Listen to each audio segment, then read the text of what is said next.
오늘 함께 나눌 말씀은 요한계시록 14장 1절로 5절입니다. 한 절씩 교독해 보겠습니다. 또 내가 보니 보라, 어린 양이 시온산에 섰고 그와 함께 14만 4천이 서 있는데 그들의 이마에는 어린 양의 이름과 그 아버지의 이름을 쓴 것이 있더라. 내가 하늘에서 나는 소리를 들으니 많은 물소리와도 같고 큰 우레소리와도 같은데 내가 들은 소리는 검은 고 타는 자들이 그 검은 고를 타는 것 같더라. 그들이 보좌 앞과 네 생물과 장로들 앞에서 새 노래를 부르니 땅에서 속량함을 받은 14만 4천 밖에는 능히 이 노래를 배울 자가 없더라.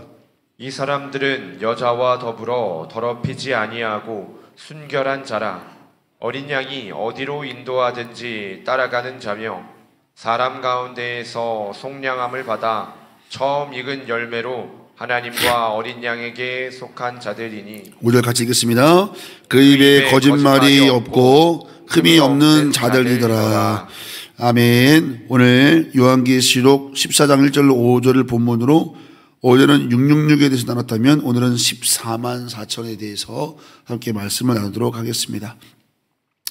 자, 어제까지 살펴본 요한계시록 13장에서는 마치 다가올 마지막 시대에 숨막히는 예고편을 우리가 함께 살펴본 것 같습니다. 바다에서 올라온 짐승 그리고 땅에서 올라온 짐승이 전 세계의 질서를 뒤흔들 것을 예고했습니다. 그들의 권세가 정치, 경제, 문화, 기술 모든 것을 뒤덮고 우리의 일상을 앞으로 통제하게 될 것이다. 우리의 은행거래라든가 공공서비스, 우리의 여행 이 모든 것이 허락된 자만이 누릴 수 있는 특권이 될 거라는 거예요. 곧 그 허락된 자들은 누구냐면 이마나 오른손에 표를 받은 자들, 666이라는 표를 받은 자들, 그 표를 받지 않으면 정상적인 생활이 불가능해지는 날이 올 거라는 것을 우리에게 예고하죠. 근데 그 666이라고 하는 것은 정확한 우리가 이해하는 숫자가 아니라 그 666이 의미하고 있는 것은 적그리스도의 세력에 대해서 의미하는 거죠. 완전수 7의 불완전한 모습을 가진 6이 세계 반복되는 것은 어제 저는 사탄과 적그리스도와 거짓 선지자들의 모습을 드러내고 있다. 이렇게 여러분께 말씀을 드렸습니다. 자, 여러분 그 시대가 오면 믿음을 지키는 성도들은 위험한 존재가 되겠죠. 믿음을 포기하면 살 수 있지만 끝까지 믿음을 붙잡으면 직장도 잃을 수도 있고 또 보호를 받지 못할 수도 있고 또 사회적인 서비스를 받지 못할 수도 있고 심지어 목숨까지 위협받는 현실을 마주하게 될 거라는 거예요. 세상의 시스템은 점점 거대해지고 감시와 통제가 정교해지면서 끝까지 세상의 표를 받지 아니하여 세상에 속하지 않은 자, 하나님의 인침받은 자로 살아가는 성도들에게는 이런 질문들이 주어질 거예요. 우리가 이 시대를 어떻게 끝까지 견뎌낼 수 있을까? 이런 질문. 또는 이 거대한 세상 제국 앞에서 우리가 끝까지 살아남을 수 있을까? 또는 믿음으로 사는 것이 정말 맞는 것일까? 이런 혼미한 순간이 올 것이고 이런 질문들을 우리는 하게 될 것입니다. 초대교회 도미티안 황제의 박해를 받을 때가 바로 그 현실 속에 있었습니다. 로마 제국과 황제의 박해 앞에서 믿음의 사람들은 도망할 곳조차도 이제 잃어버리고 믿음을 지킬 공간 자체가 점점 좁아지는 압박과 암울함 속에 있었죠. 그들을 지도할 수 있는 사도들은 다 순교를 당했고 마지막 남은 요한조차도 반모섬에 유배가 되어 있었고 그 황제의 강력한 압제, 네로 황제의 압제는 지역적인 압제였다면 도미티안 황제 때부터는 온 국가 안에 있는 그리스도인들을 향한 엄청난 박해가 가해졌기 때문에 오늘 앞서 말씀드린 그들의 삶의 믿음을 지키는 것이 바로 옳은 것인가라고 하는 질문을 할 수밖에 없는 순간들 앞에 그들이 놓여 있었습니다. 그렇게 암울한 상황이 그들이 그리워질 때, 그때 하나님께서는 요한에게 오늘 14장 1절의 모습, 오늘 요한계시록 14장의 말씀을 주신 겁니다. 자, 여러분 1절 한번 말씀 같이 읽어보지요. 또 내가 보니 보라 어린 양이 시온산에 섰고 그와 함께 14만 4천이 서 있는데 그들의 이마에는 어린 양의 이름과 아버지의 이름을 쓴 것이더라. 세상의 거대한 압박이 성도들을 짓누르던 그때 하나님은 시선을 하늘로 향하게 하십니다. 그리고 오늘 우리에게도 말씀하는 겁니다. 오늘 말씀을 통해서 세상을 바르게 해석하라는 것입니다. 오늘 말씀을 통해 여러분 앞으로 다가올 이 마지막 시대에도 넉넉히 승리하는 저와 여러분 되기를 예수님의 이름으로 축원합니다. 자, 오늘 세 가지를 보게 되는데요. 자, 하나하나 살펴보죠. 첫 번째 따라해 보겠습니다. 어린 양과 함께 시온산에 서 있습니다. 어린 양과 함께 시온산에 서 있습니다. 방금 읽었던 1절을 보시기 바랍니다. 또 내가 보니 보라 어린 양이 보라는 겁니다. 어린 양이 시온산에 섰고 이렇게 되어 있습니다. 여러분 구약에서 시온산은 하나님이 자신의 왕을 세우시는 장소이고 종말론적 피난처이면서 최후의 승리의 장소가 시온산입니다. 반면에 13장의 사탄은 어디 서 있는지 기억나세요, 여러분? 12장 마지막 절에 보면은 이 사탄이 어디에 서 있었다라고 되어 있어요. 한번 볼까요? 여러분 12장 마지막 절. 자, 17절이죠. 읽어봅니다. 용이 여자에게서 분노하여 돌아가서 그 여자의 남은 자손 곧 하나님의 계명을 지키며 예수의 증거를 가진 자들과 더불어 싸우려고 바다 모래 위에 서 있더라. 성경에서 바다는 세상 또 혼돈 그리고 불안정을 의미하는 것이 바다입니다. 자, 여러분 시온산 그 승리의 땅에 예수 어린 양이 서 계시고 사탄은 혼돈과 불안정을 상징하는 모래 위에 서 있는 것을 보라는 겁니다. 보라 요한아 봐라. 지 영원한 하늘에 누가 승리자리에 서 있느냐? 어린 양이 서 있다는 것을 말씀하는 겁니다. 할렐루야. 그런데 여러분 1절을 잘 보세요. 1절을 잘 보면 읽어볼까요? 다시 시작. 또 내가 보니 보라 어린 양이 시온산에 섰고 그와 함께 14만 4천이 서 있다는 것입니다. 할렐루야. 이 14만 4천은 구원받은 성도를 말하는 것입니다. 사랑하는 성도 여러분, 요한은 본 겁니다. 그 승리의 시온성에 어린 양 예수가 서 계시고 거기에 구원받은 성도가 함께 서 있음을 믿음으로 바라보시기를 예수님의 이름으로 축원합니다. 여러분, 성도는 연약할지라도 시온산에 계시는 예수님 곁에 우리가 서 있음을 여러분 믿음의 눈으로 바라볼 수 있어야 합니다. 지금은 세상이 모든 것을 가진 것 같고 앞으로 더욱 그럴 것입니다. 그러나 최후의 승리는 그 시온산에 어린 양과 함께 교회가 서 있다는 사실 믿으시기를 축원합니다. 자, 여러분 그러므로 우리의 안전은 상황이 아니라 영적인 포지션에 있다. 영적인 위치에 있다. 여러분 세상을 바라볼 때 눈으로 바라보는 세상이 있지만 말씀으로 바라보는 것이 더 실제인 것입니다. 눈으로 볼 때는 세상이 있는 것 같지만 믿음으로 사는 자는 말씀으로 세상을 바라볼 수 있어야 됩니다. 우리가 승리자임을 믿으시기를 축원합니다.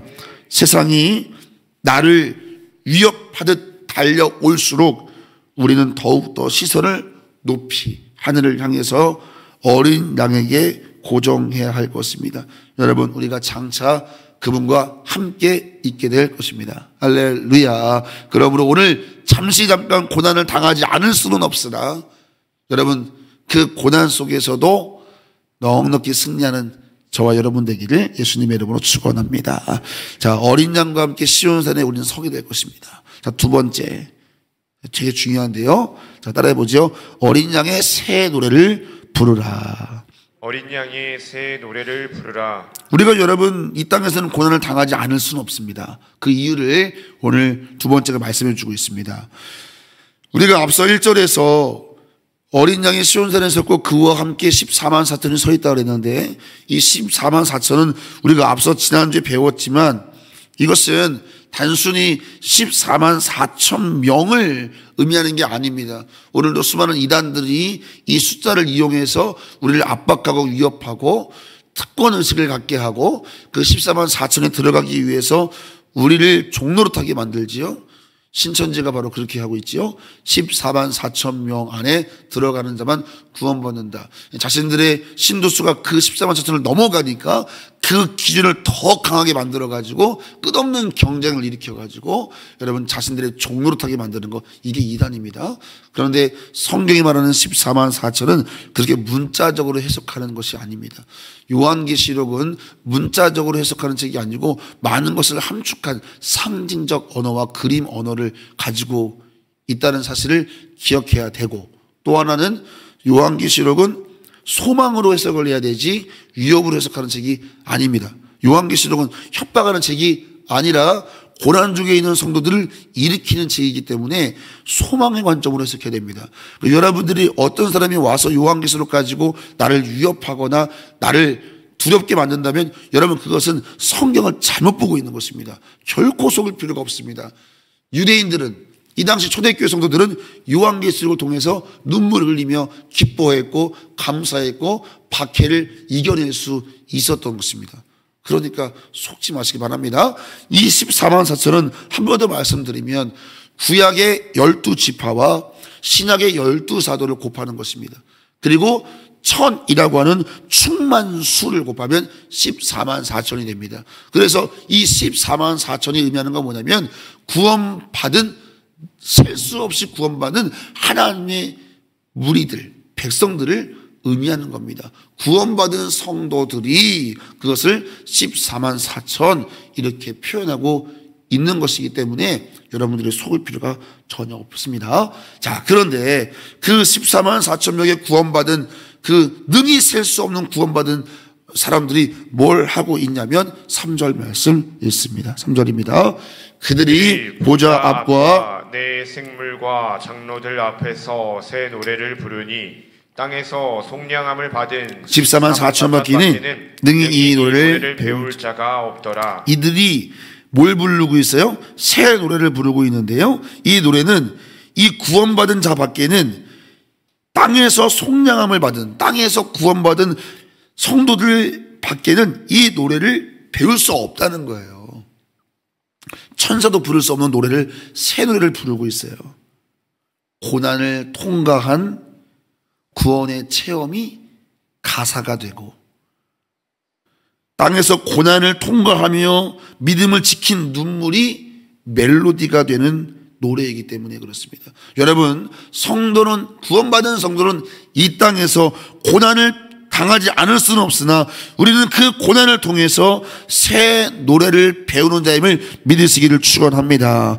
세상의 노래는 쾌락을 노래하지만 구원받은 성도의 노래는 고난 중에 경험한 구원의 감격의 노래인 거예요. 그래서 고난을 통과하며 믿음을 지킨 자만 부를 수 있는 이 간증의 노래가 우리에게 오늘 있는가를 돌아보셔야 되는 것입니다. 내가 신앙생활 잘하고 있는가 보이려면 기쁨과 늘 넉넉함과 늘 내 삶의 안위를 위해 노래하는 것이 아니라 오늘도 고난 중에서 구원의 감격을 노래하는 그 새 노래가 내 입술에 있는가를 보는 게 정말 중요합니다. 사랑하는 성도 여러분, 장차 영원한 승리가 우리에게 있습니다.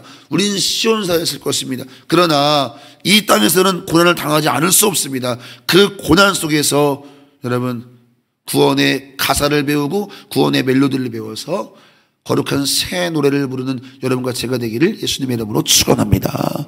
자, 마지막 세 번째 따라해 보겠습니다. 어린 양을 따라가십시오. 어린 양을 따라가십시오. 자, 4절과 5절입니다. 이 사람들은 여자와 더불어 더럽히지 아니하고 순결한 자라. 어린 양이 어디로 인도하든지 따라가는 자며 사람 가운데에서 속량함을 받아 처음 익은 열매로 하나님과 어린 양에게 속한 자들이니 그 입에 거짓말이 없고 흠이 없는 자들이더라. 자, 우리는 시온산에 서게 될 것이고 우리는 새 노래를 부르는 자들입니다. 그리고 마지막으로 세 번째는 구원받은 성도는 어린 양을 따라가는 자들이라는 것입니다. 여기서 지금 이 사람들은 여자와 더불어 더럽히지 않았다라고 말하는데, 이 여자는 그냥 여자를 의미하는 것이 아니라 음녀 바벨론을 의미합니다. 세상의 유혹, 우상 숭배를 말합니다. 즉 구원받은 성도는 영적으로 순결한 자들입니다. 그것을 오늘 4절 끝에서 중반부에서 뭐라고 딱 표현하냐면, 구원받은 성도는 한마디로 말하면 어린 양이 어디로 가든지 따라가는 자다, 이렇게 되어 있습니다. 여러분, 구원받은 성도의 증거, 그것은 어린 양이 어디로 가든지 따라가는 자입니다. 여기서 중요한 단어는 어디로 가든지입니다. 사랑하는 성도 여러분, 평탄한 길뿐만 아니라 십자가의 길을 할지라도 주님이 가시는 그 길을 따라가는 것, 이것이 예수님의 제자요 구원받은 성도의 모습인 줄 믿으시기를 축원합니다. 이 당시 이 핍박과 고난 중에 있는 성도들에게 이 메시지가 뭘 말하는 겁니까? 마지막까지 예수를 따라가라는 것입니다. 여러분, 또 하나 구원받은 백성들의 증거가 뭐라고 되어 있어요? 5절 말씀 한 번 더 읽어요. 시작. 그 입에 거짓말이 없고 흠이 없는 자들이더라. 자, 뭐예요? 입술의 권세를 말하고 있죠. 마지막 때가 되면 말세의 거짓 선지자들이 그 입술에 악한 말을 쏟아내겠지만, 구원받은 백성들은 무엇을 구별하라? 입술을 구별하는 것입니다. 사랑하는 성도 여러분, 우리 일상의 언어를 거룩하게 구별하는 구원받은 백성 되기를 예수님의 이름으로 축원합니다. 구원받은 백성은 감사를 고백하고, 구원받은 백성은 기쁨을 고백하고, 구원받은 백성들은 늘 찬양을 고백하는 것, 이것이요 매우 중요한 기준이라는 것을 우리에게 말씀하고 있는 것입니다. 자, 말씀을 정리하겠습니다. 여러분, 이제 곧 이 세상 성도들을 거세게 핍박하는 시대가 올 것입니다. 뉴스를 보십시오. 여러분, 앞으로 우리가 살아갈 세상 어떻게 변화될지 가히 상상할 수 없습니다. 그러나 어린 양과 함께 우리가 시온산에 서 있다는 것을 여러분 믿음으로 바라보시기를 예수님의 이름으로 축원합니다. 그리고 어린 양이 어디로 가든지 그들은 순종했던 자들이며 이 땅에서 고난을 통해서 새 노래를 배운 자들입니다. 우리는 오늘도 이 땅에서 이 새 노래를 배우며 예수 어린 양 잘 따라가야 할 것입니다. 세상은 앞으로 자신들의 짐승의 표를 자랑할 것입니다. 그러나 우리는 어린 양의 이름을 자랑합시다. 할렐루야. 시온산에 서서 우리 주님과 함께 웅장한 거룩한 새 노래를 부르는 그 날까지 우리 이 땅에서 성도로서 거룩한 저항을 멈추지 않고 어린 양 끝까지 잘 따라가는 여러분과 제가 되기를 예수님의 이름으로 축원합니다. 우리 모두 시온산에 서게 될 것입니다. 할렐루야. 기도하겠습니다. 오늘도 1,000번째 이슬미 청년 우리 하일이 하랑이 우리 하겸이 하나님 앞에 1,000번째 드립니다. 우리 한선미 권사님 12월을 주신 하나님의 은혜 감사합니다. 여호와 삼마 여호와 이레 되신 하나님을 의지하고 믿습니다. 예물 드리셨습니다. 기도하겠습니다. 하나님, 우리 사랑하는 자녀들을 축복합니다. 이 마지막 때에 믿음에 구별된 자로서 승리케 하여 주시고 오늘 말씀처럼 예수님 잘 따라가는 우리 자녀들 될 수 있도록 우리 하겸이, 하일이, 하랑이, 슬미에게 축복하여 주시고 또 이 자리에 나온 성도들의 자녀들에게도 동일한 은혜를 허락하여 주시옵소서. 오늘도 12월 한 달을 구별하여 올려드리며 하나님의 은혜를 감사하며 여호와 삼마 여호와 이레를 의지하는 우리 한선미 권사님의 중심을 받으셔서 저의 삶 속에 놀라운 간증이 있게 하여 주시옵소서. 아버지 하나님, 이 마지막 때에 우리를 거세게 압박하는 세상의 문화 속에서 우리 끝까지 어린 양의 시온산에 서 있는 주님 바라보고 내가 그와 함께 있을 것임을 바라보며 오늘도 주님 새 노래를 배워가며 오늘도 어린 양 예수 잘 따라가는 우리 모두가 되게 하여 주시옵소서. 주님, 우리를 격려하여 주시고 우리에게 오늘도 새 힘을 주시옵소서. 감사드리며 예수님의 이름으로 간절히 기도하옵나이다. 아멘.